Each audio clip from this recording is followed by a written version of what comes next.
अनुराधा वैदिक एस्ट्रोलॉजी में आप सबका अभिनंदन। मैं अनुराधा आप सबका धन्यवाद देती हूँ कि आपने हमारे YouTube और Spotify चैनल्स को लाइक, शेयर, सब्सक्राइब किया और वहां अपने सुझाव और कमेंट्स लिखे। शुरू करने से पहले उत्तरा दीदी के साथ आज हम फिर मिले हैं एक नए टॉपिक पर। तो दीदी आपका अभिनंदन और प्रणाम। नमस्कार। नमस्कार। आप लोगों ने यदि हमारे चैनल्स को अब लाइक, शेयर, सब्सक्राइब नहीं किया है तो याद से करें और बेल बटन भी याद से दबाएं ताकि आपको निरंतर अपडेट्स मिलते रहेंगे।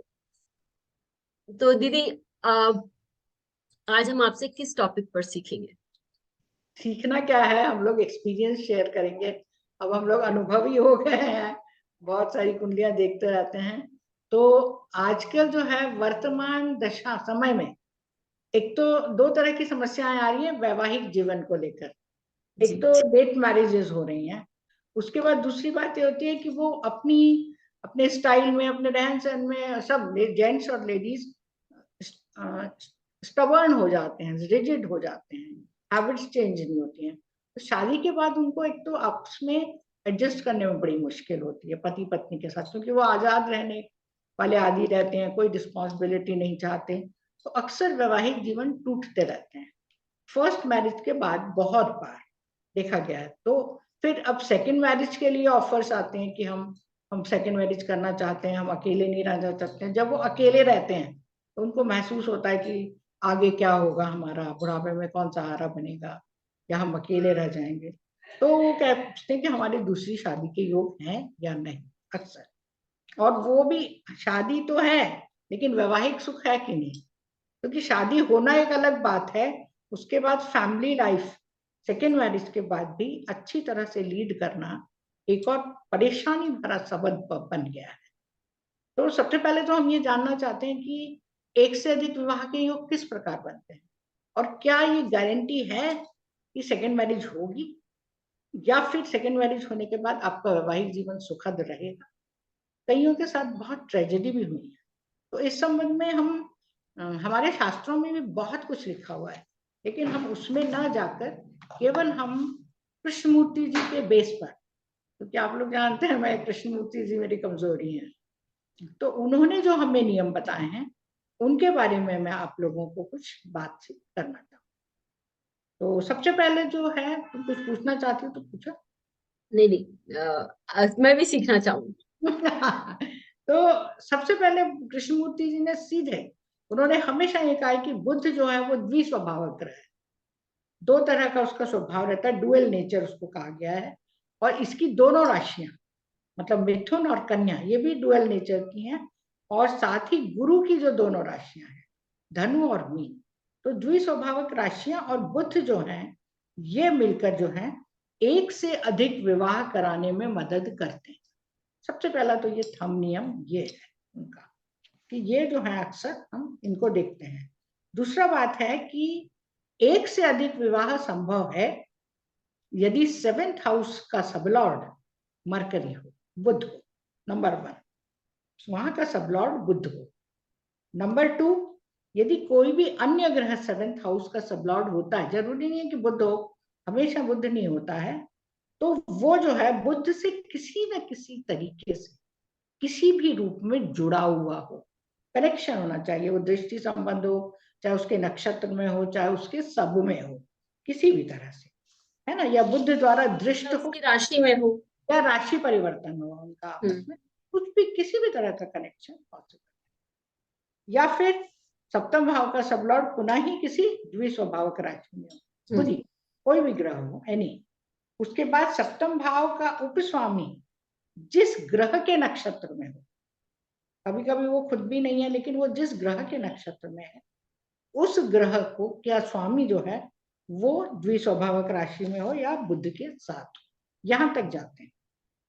इसके अलावा, बुध के अलावा एक और जो मेन रीजन उन्होंने बताया है कि यदि छठे भाव का सबलॉर्ड विवाह के कारक ग्रहों से भी जुड़ा रहता है, सिक्स्थ हाउस भी है और सेवेंथ हाउस से भी जुड़ा हुआ है, सेवेंथ का भी सिग्निफिकेटर्स है, विवाह के कारक ग्रह अर्थात सेकेंड, सेवेंथ और 11th, इनसे जुड़ा हुआ हो, तो वो जीवन में व्यवधान उत्पन्न करता है, तो विवाह टूटता है और दोबारा विवाह संभव है। इसके अतिरिक्त एक और चीज रिसर्च में आई है कि सप्तम भाव पर जो जल तत्व की राशियां होती हैं, कर्क, वृश्चिक और मीन, इनमें बुध का नक्षत्र है। तो वो कस्प पर यदि बुध का नक्षत्र हो, अर्थात 16 डिग्री 40 मिनट से अधिक का, हाँ, तो भी जो है और विवाह संभव है। और वहां पर कोई हर्षल या नेपच्यून जैसा ग्रह बैठा हो जो तुरंत विवाह देता भी है और तुरंत तुड़वा भी देता है, ये हर्षल नेपच्यून की खासियत है। तो विवाह होता है और तुरंत अलगाव हो जाता है, फिर दूसरा विवाह भी संभव है।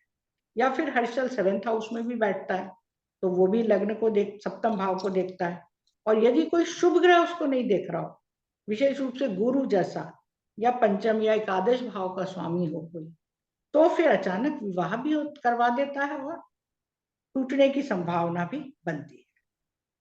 फिर और भी कई कारण है, कभी कभी मृत्यु हो जाती है, जीवन साथी की मृत्यु हो जाती है, उसके कारण भी विवाह संभव है। तो वो जीवन साथी की मृत्यु हम देख सकते हैं, या जीवन साथी, ये छोटे मोटे कारण हैं। लेकिन हम जो वर्तमान समय में ये प्रॉमिस देखना चाहें कि सेकेंड मैरिज प्रॉमिस्ड है भी कि नहीं, तो उसके लिए भी जैसे फर्स्ट मैरिज के लिए 7th हाउस का सबलॉर्ड 2, 7, 11 इन भावों में से किसी भी भाव का सिग्निफिकेटर हो, अगर वो पंचम भाव का भी होता है तो लव मैरिज पक्की है, तो विवाह संभव है। पहला, जब इस भावों के सिग्निफिकेटर्स ग्रहों की दशा अंतर्दशा चलती। सेकेंड मैरिज के लिए प्राचीन काल में सेकेंड हाउस देखा जाता था, लेकिन कृष्णमूर्ति जी ने ये कहा है कि 9th हाउस को माना गया है कि 9th हाउस का सबलॉर्ड हम प्रॉमिस के लिए देख लें कि 9th हाउस का सबलॉर्ड 2, 7, 11 या 9, 9th हाउस, इससे यदि वो कनेक्टेड है, और फिर क्योंकि विवाह बंधन तो सप्तम से ही होगा, तो 2, 7, 11 के सिग्निफिकेटर्स की दशा अंतरदशा में विवाह हो जाता है। और विवाह आगे सुखद रहेगा या नहीं, तो उसके लिए कुटुंब स्थान का ऑपरेट होना आवश्यक है, एकादश भाव का। यदि छठे और 12वें भाव ऑपरेट होते हैं, उन भावों से जुड़े हुए ग्रहों की दशाएं अंतरदशाएं भविष्य में चलती हैं, लाइफ में, तो उनका जो है सेकेंड मैरिज हो चाहे थर्ड मैरिज हो, उनका आपसी विद्वेष चलता रहता है, तलाक भी होता रहता है, या कोई और कारण से भी अलगाव हो जाता है। बड़ी समस्या आती है उनके जीवन में। ये हमने एक कुंडली ली है यहाँ पर, ये जो कुंडली है ये वाकई एक आइडियल कुंडली है इस विषय को लेकर, हालांकि ये नए युवक युवतियों की नहीं है, ये बहुत ही, इसका डेट ऑफ बर्थ है 12 अगस्त 1954 है, 1954 बॉर्न है ये व्यक्ति, ये मेल व्यक्ति है। देखिए लग्न है इसका मेष लग्न है 25 डिग्री का, इसके केतु गुरु ये 3rd हाउस में है, सूर्य बुध 4th हाउस में है, पंचम भाव में कोई ग्रह नहीं है। सबसे बड़े तो देख लीजिए इसका शुक्र ही 6ठे भाव में है, सप्तम भाव का स्वामी शुक्र 6ठे भाव में है और वो नीच का भी हो गया है। फिर सप्तम भाव में नेपच्यून है, फॉर्चूना भी है, भाग्यशाली भी रहा है ये जीवन साथी के लिए, और शनि भी है वहां पर।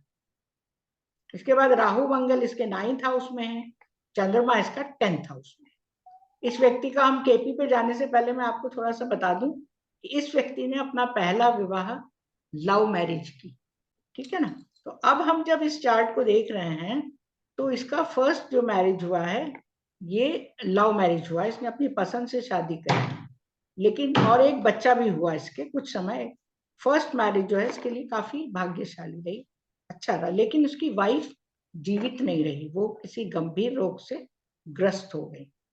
राहु में, राहु की अंतरदशा में इसका विवाह हुआ था, ठीक है। और उसके बाद उसकी डेथ हो गई, बच्चा छोटा था, तो इसको तुरंत दूसरी शादी करनी पड़ी, और वो अरेंज मैरिज हुई, घर वालों ने कर दी। लेकिन उस पत्नी से, पत्नी भी बहुत तेज स्वभाव की थी, उससे बिल्कुल नहीं बनी इसकी, लड़ाई झगड़े सेकंड मैरिज के लिए भी। और वो मेरे पास एक्चुअली सुलझाने के लिए आते रहते थे, इसलिए मुझे ज्यादा पता है इन लोगों का। जब भी लड़ाई, उसकी वाइफ भी मेरे पास आती थी, वो भी मेरे पास, और दोनों लड़ते रहते थे, साथ साथ रहते थे, यहाँ तक कि कोर्ट में भी केस कर लिए उन्होंने। अलगाव भी हो गए, उसको मतलब वो भी मिलने लग गया, हर महीने का गुजारा भत्ता, लेकिन वो औरत उसका घर का कमरा छोड़ के नहीं गई। और अंत में ये हुआ कि उसकी भी कैंसर से डेथ हो गई 10 साल के बाद। 3-4 साल वो अपनी फर्स्ट वाइफ के साथ रहा, दूसरी वाइफ के साथ वो 10-1 साल रहा, उसके भी उसके लड़की हो गई, लेकिन बहुत ही दुखद उसका पारिवारिक जीवन रहा। और अंत में उसने, अब मुझे पता नहीं है, शायद सुनते हैं कि किसी और से फिर उसने लव मैरिज करी, क्योंकि वो रह नहीं सकता था अकेला। ये उसकी हिस्ट्री है। अब आप देख लीजिए 7th हाउस का सबलॉर्ड क्या कहता है, बुध है। पंचम भाव का सबलॉर्ड भी बुध है, देखिए, है ना। तो 7th हाउस का सबलॉर्ड जो बुध था, वो कर्क राशि में बुध के ही नक्षत्र में है, बुध के ही सब में है, पूरा पूरा पूरी तरह से बुद्धि स्वभाव, मतलब इतना डुअल नेचर का था वो व्यक्ति कि अब किसकी गलती थी पति पत्नी में से, ये तो मैं नहीं जानती, लेकिन हमेशा लड़ते रहते थे वो हर बात पे। फर्स्ट मैरिज मैंने बिल्कुल नहीं देखी है, उसकी वाइफ की पहले ही डेथ हो गई थी। सेकेंड मैरिज लाइफ मैंने 10 साल उनकी देखी है, बहुत ही दुखद रही। और वाइफ फिर उसकी केस वेस लड़के सब कुछ लेके, लेकिन कैंसर से पीड़ित होकर खत्म, वो 10 साल के बाद खत्म हो गई करीब करीब। तो ये भी बहुत ही ट्रेजेडिक रही उसके साथ, बहुत ही बुरा। और तीसरा जो है उसका अभी नहीं पता है उसके, अभी वो पहली संतान वाइफ से उसके लड़का है, दूसरी संतान से, दूसरी वाइफ से लड़की है। वो अभी अपनी बेटी के साथ बहुत प्यार से रहता है, बेटी के भी एक बेटी है, उसकी बेटी ने भी अपने हस्बैंड को छोड़ दिया है शादी करके, और वो भी अकेली रहती, मतलब वो घर का वातावरण से उसके ऊपर भी असर आया।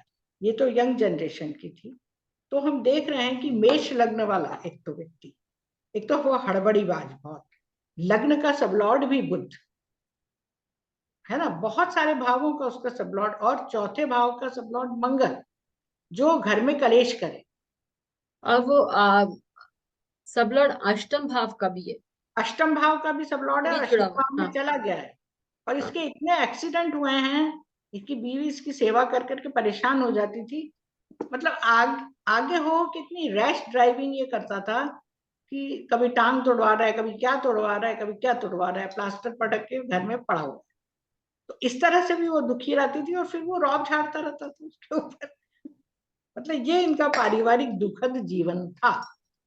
चाहे उसकी शादियां होती रही 3-3, सोचिए, लेकिन उसका तो सुख पारिवारिक नहीं था। सुखद जीवन के लिए दूसरा, इसका दूसरा भाव ऑपरेट नहीं होता, 7वां भाव ऑपरेट नहीं होता, 11वां भी नहीं होता, जो सुखद जीवन के लिए आवश्यक है कम से कम। और पंचम भाव जो है, जो प्रेम, हालांकि शुक्र इसका जो छठे भाव से पंचम में आया है ना, वो इसको बार बार लव मैरिज करने के लिए प्रेरित करता रहा, उसने शादियां कर ली, प्रेम मतलब, लेकिन वैवाहिक जीवन सुखद नहीं रहा, थोड़े से दिन का रहा होगा, बाकी नहीं रहा, क्योंकि शुक्र पर छठे भाव का भी प्रभाव है, 7 डिग्री गया है, देखिए।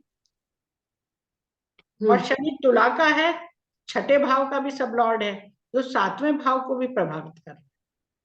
तो उसको कहाँ, अभी वो जीवित है तो 1954 का बर्थ है, आप मान लीजिए, तो कितने साल के हो गए होंगे, 67, 70। बुढ़े के आसपास होने वाले हैं, 68 के हो गए, 68। अब पता नहीं वो अकेले रहते हैं कि क्या रहते हैं, एग्जैक्ट अभी मुझे नहीं पता है, लेकिन इनका वैवाहिक, लेकिन दीदी हम देखें कि इनका सेकेंड हाउस का सबलॉर्ड भी मंगल है, वही और तो 11th हाउस के सबलॉर्ड सब, 7th हाउस का तो हम देख ही चुके हैं कि बुध है, और 11th हाउस का भी शनि है, कमी है। अष्टम और षष्टम से भी जुड़े हुए, तो ये हाँ, तो ऑब्वियसली कोई सुख तो दे नहीं रहा है, बिल्कुल सुखी पारिवारिक सुख नहीं है, नहीं दे रहा है। वही बात है, वही बात है, बस यही मैं देखना चाह रही थी इस कुंडली से भी, कि किस तरह से मतलब कृष्णमूर्ति जी ने, हालांकि अपनी लाइफ में, नौकरी में, बच्चे के प्रति, जो बेटा है उसके साथ भी रहते हैं, ये उसके बेटा बहू हैं, पोता पोती होंगे, बस उसी में सेटिस्फेक्शन है, लेकिन दाम्पत्य जीवन का जहां तक सवाल है, उसमें इन्हें कभी संतोष नहीं मिला।